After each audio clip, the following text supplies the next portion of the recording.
4 picks sting like hell, but pump the brakes. The sky isn't falling in Seattle. Matt Coleman here. We lost a tight divisional scrap, sure, but Mike McDonald's process is solid and this team smells like a legit playoff contender. We've got Rick Woolen's spectacular comeback locking folks down, and a ground game ready to explode with Kenneth Walker. The focus now is fixing Sam Darnold's mistakes and tightening up protection in the trenches before injuries start cashing checks we can't pay.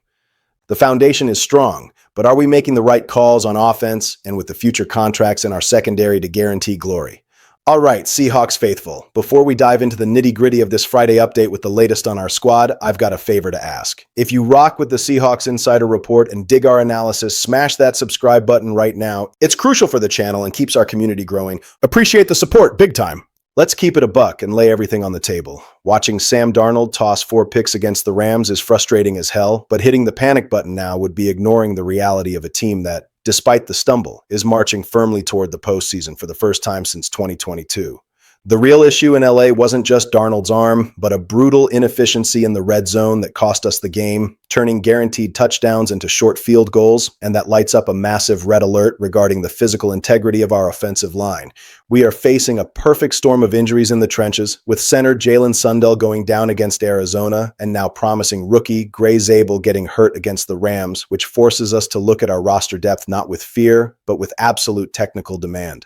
The good news, which keeps me calmer than the chaotic rotations of 2024, is that we have plug-and-play guys like Olu Oluwademi and Christian Haynes, players who would be starters on a lot of franchises and now have a golden opportunity to prove their worth in crunch time. The crucial tactical question Mike McDonald, Clint Kubiak, and O-line coach John Benton need to solve ASAP is the dilemma involving Anthony Bradford at right guard, a player who splits the fan base because, let's be honest, the guy is a road grader in run blocking, moving defenders with brute force. But in pass pro, he often looks like he's stuck in quicksand, struggling against agile pass rushers. Christian Haynes, on the other hand, brings a much more refined pass blocking technique since his rookie days in lateral mobility that fits like a glove in the zone schemes Kubiak loves to run, raising the question, isn't it time to pull the trigger on this switch to better protect our QB? I get that O-line cohesion is one of the best-kept secrets of NFL success, and shuffling 2 interior positions at once is a calculated risk that could mess up communication. But if Bradford keeps bleeding pressure, stubbornness might cost us the season. The offense put up over 400 total yards even amidst the chaos and ran for 135, proving the system works, but execution in the clutch needs to be surgical. The decision to keep Bradford or insert Haynes shouldn't be based on tenure, but on who gives us the best shot to convert in the red zone, because empty yards don't win rings. If Haynes steps in and balls out, it could shift the dynamic of our offense for the rest of the year. This definition in the trenches is going to directly dictate the success of our run game next week. And if the line can open the right lanes, there's a specific player in our backfield licking his chops, ready to have the game of his life against a defense that doesn't know what's coming. Forget that running back by committee noise because the era of splitting carries is over. Kenneth Walker III is about to be let off the leash. One of the biggest unspoken truths in football is that the best cure for a QB who had a nightmare night, like Sam Darnold did against the Rams, isn't a therapy session. It's shoving the ball into your elite runner's gut 30 times the next game. Looking at the matchup against the Titans, everything points to the coaching staff finally waking up to the obvious, deciding to ditch the equal rotation between Walker and Zach Charbonnet to establish K9 as the true RB1 of this franchise, a decision that should have been made weeks ago. Don't get me wrong, I love Charbonnet's physicality and he has value in short yardage spots, but the ESPN numbers don't lie. Walker had 19 touches last week compared to just 6 for Zach, averaging over 4 yards a pop, showing an explosiveness that changes the geometry of the field. The scenario for Sunday is what I call a perfect storm for our ground game, because our offensive line, even with the shuffling pieces I just mentioned, holds the 8th best run block win rate in the league with a solid 72% success rate, and we're facing a Titans defense that has been way too generous giving up points to running backs. The strategy for this game has to be ruthless. Build an early lead, something we've done competently against lesser teams like the Saints and Commanders, and then, instead of forcing risky throws, simply pound the rock against Tennessee's defense with back-to-back runs, breaking their will to play football by the third quarter. This shift in offensive philosophy takes the weight of the world off Darnold's shoulders, allowing him to go back to being the efficient distributor who guided us to so many wins, without needing to play hero ball every down. I see Walker not just rushing for over 100 yards, but assuming the physical identity of this offense, turning possession into a torture tool for the opponent and clock control for us. If we execute this ground game plan with the aggression Mike Macdonald demands, we walk out of there with a dominant win and restored confidence, proving a stumble doesn't define our season. But while our offense gears up to run people over, on the other side of the ball, something extraordinary is happening quietly in our secondary, where a player many wrote off is shutting critics up and playing at a level that reminds us of the glory days of the Legion of Boom. Who would have thought the guy half the fan base, and maybe even some of you watching me right now wanted traded at the deadline, would turn back into the unshakable pillar of our defense? Rick Woolen's resurrection isn't just good news, it's a certificate of competence for Mike Macdonald, who ignored the outside noise and restored the confidence of a generational talent. Early in the season, I admit, it was hard to defend him. He looked disconnected, missing basic reads and getting burned on routes that, in 2022, he would have eaten for breakfast. But what we've seen since is a stunning mental and technical transformation. A lot of people, in the heat of the moment, blamed Rec for the Davante Adams touchdown against the Rams. But watch the tape with me. He erased Adams on the previous play with perfect mirror coverage, and on the TD, it was all credit to a surgical throw by Stafford. Even worse is the injustice of blaming him for the missed tackle on Curran Williams. Put your glasses on, folks. The guy who slipped was Kobe Bryant, who, despite forcing a vital fumble later, failed in that specific moment. The numbers don't lie, and they validate what our eyes are seeing. In the first 3 weeks, his PFF grades were mediocre. In the 30s, a legit black hole in the defense.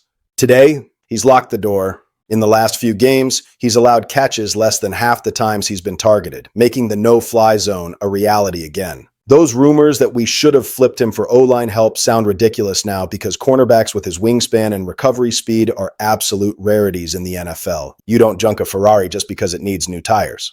Rick's return to rookie form, combined with Witherspoon's aggression, gives us one of the best corner duos in the league, crucial for facing the explosive passing attacks coming in the postseason. He's got that positive arrogance back, that swag of someone who knows he's the best on the field, and that's contagious for the rest of the defense.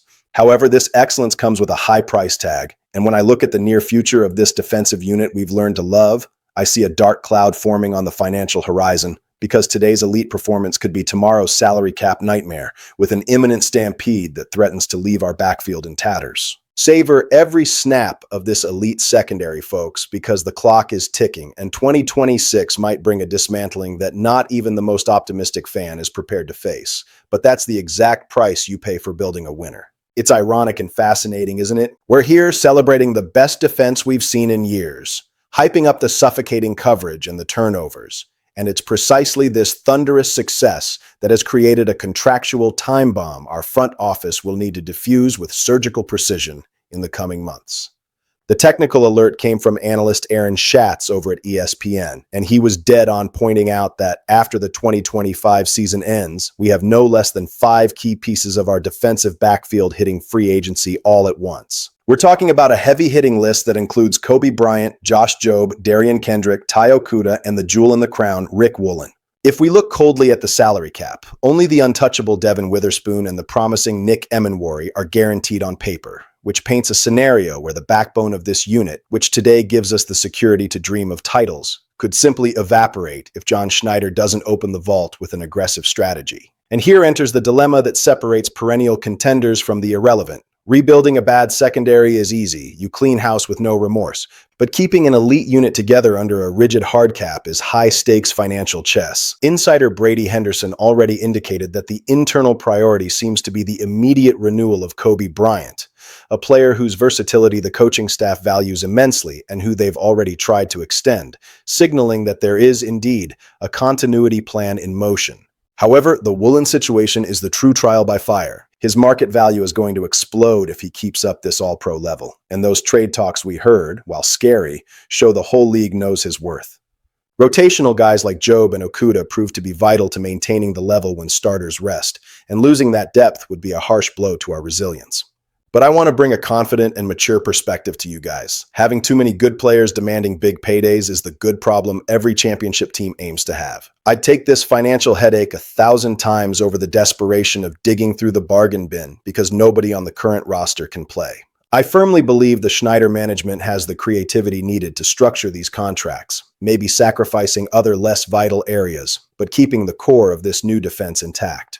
Aggressive defense is the soul of Seattle. It's in our DNA, and dismantling that would be a strategic error Mike Macdonald would never accept quietly. We are watching history being written, and this financial crossroads will define if we're just a good team for 1 year or a lasting defensive dynasty, which leads us to question what the true balance of this season is so far. Connecting the dots, it's clear we aren't regressing. We're getting battle-tested for the playoff war. The stumble in Los Angeles was a bump in the road because the physical identity with Walker and the defensive dominance are finally aligning. The real tension isn't about talent, but whether we'll have the audacity to pay the price, on the field and against the cap, to sustain this championship window. I believe we're ready to fight at the top. And you, diehard 12s, would you rather break the bank to armor plate the defense or invest heavily in protecting the quarterback? Drop your comment below and go Hawks!